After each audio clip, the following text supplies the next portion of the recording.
Welcome back. I've been missing for a few months, I think, right now.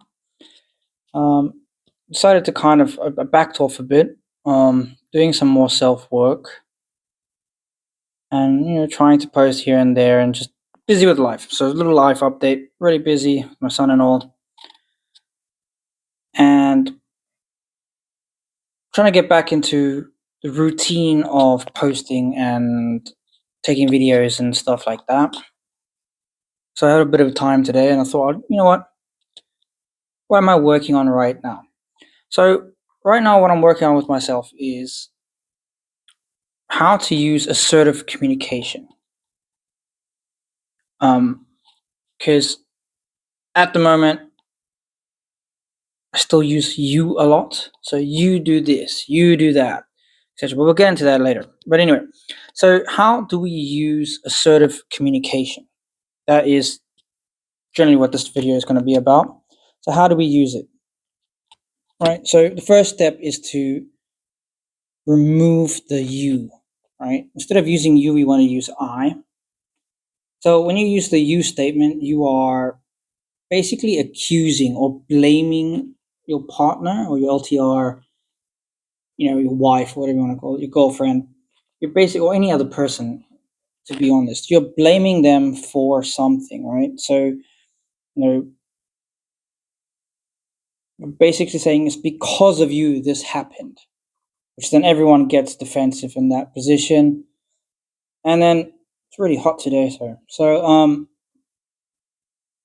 and another thing with that is you're giving up responsibility over yourself, over your own decisions, your own leadership. You're giving it up. You're giving it up to the other person, right? So you have put all the blame on the other person, and you've distanced yourself from that situation, saying, I have no blame in this situation, which is fundamentally wrong. Both sides are to blame. So, as I said, this creates defensive behavior.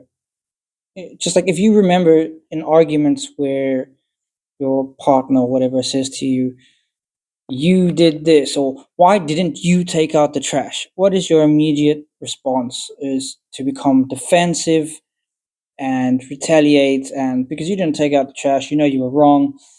But because of the way she said it, you feel attacked, and you have to attack back, kind of in that kind of situation.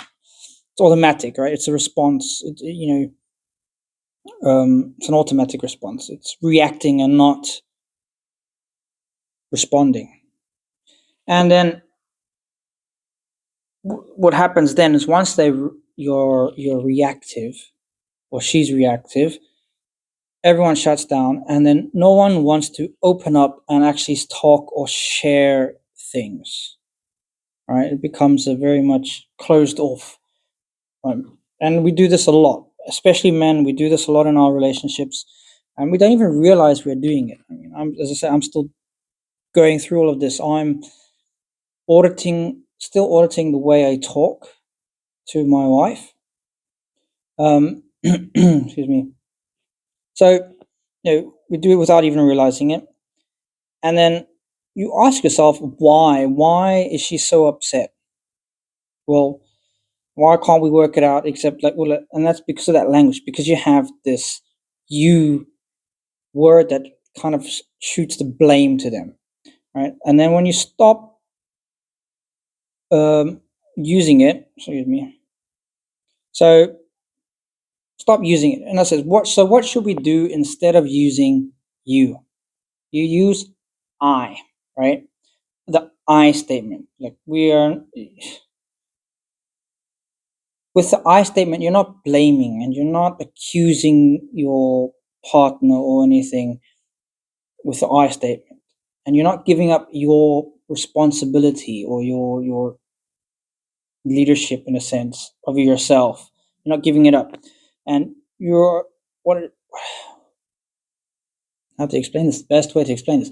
You are not focusing on blame anymore. Now you're focusing on what is actually happening and how you are feeling, right?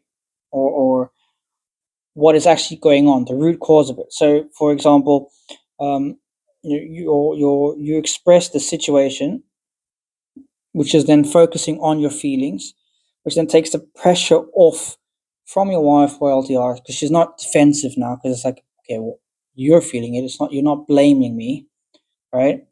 And then that creates space. That gives them space to breathe and not get all, as I said, defensive and reactive. And then they can also allow themselves. I mean, obviously, it won't be instantaneous, but it allows both of you to actually open up with what you are actually feeling, right? For example, like just you can say like, okay, I feel really stressed when I come home from work. I need 10 minutes to just unwind and reset myself before we talk or do the whole situation for the day or for the evening, right? Like dinner, kid stuff. Like, can I just have 10 minutes of silence, right? There, you're not blaming her for anything. You're just saying, I feel highly stressed, right? So is an assertive way to say what you want without blaming. And this is the first step to actually getting your needs met in the relationship and actually getting what you want out of life. And it switches you away from that victim mindset of you always come do this, or you know that's a victim mindset. You've got to shift away from that, and you've got to instead start like reclaiming control of your life. It's like, yes, it's a bit selfish. Most people say, but who cares? You're allowed to be a bit selfish with yourself and your boundaries, right? So I need some space after work. I'm highly stressed. Can I just have 10 minutes to sit and do nothing, talk to no one, just absorb the day, and then we get on with it, right? So that is like that's how your first step to reclaiming control of your life. And I've been looking at that and been doing that myself. There's still ups and downs. There's still catch myself saying you. It's, as I say, it doesn't. It's not one day you just flick your fingers and there you go. You've got it. Right? It takes practice. It takes awareness. You got to keep being aware of your words or your wording and what you say daily to yourself, to your partner. Right? I've noticed that there's a massive amount of blocks that I have just on my wording or self talk that I have in my life that strips away control and ownership and leadership in my own life. Not even blaming not even with the wife involved, just my own language that I use gives up all that control because I'd rather be safe and not rock the boat and whatnot than say what I actually want directly. So once you start noticing these things, it's a game changer in my opinion because when you really start noticing, you start having interactions, and then you'll say something, and you'll be, hang on, why did I say that? Why did I say it like that?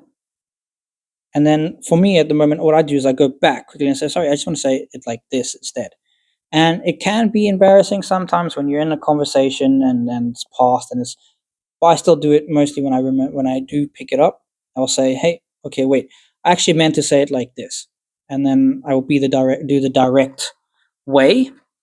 Very interesting. But yeah, just if you want to start being assertive in your life or start using assertive communication, the first thing I would recommend or that I'm doing is I'm trying to change from you to I.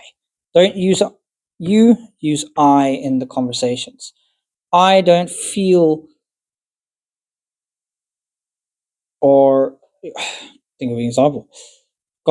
It left my I had one and it just disappeared. But anyway, that was my point. All right. See you in the next one, gentlemen, and have a good day. Cheers.